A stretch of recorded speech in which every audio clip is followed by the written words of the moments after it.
Мейрамбек баламыздың, әрине Мейрамбек мен үшін бала ғой, бірақ жалпы қазақ ел үшін жігіт ағасы. Аспан радиосы құтты болсын.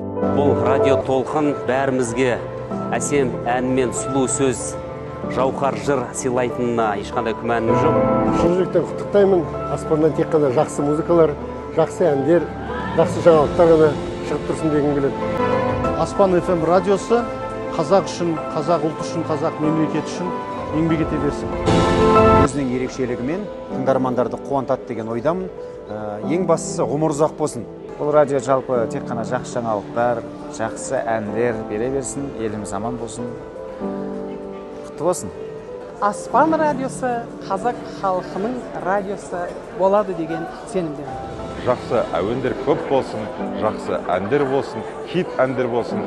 Баршаңызды шын жүректен құттықтаймын. Осы радионың үні ең бастысы қазақтың мұңын, сырын, жырын жырлап, рухын асқақтататын, қазақтың еңсесін тіктеп, тұғырын биіктететін, тұғырында ту болып желбірейтін, елмен бірге ет жүрегі елжірейтін бір есті радио болсын дегім келеді.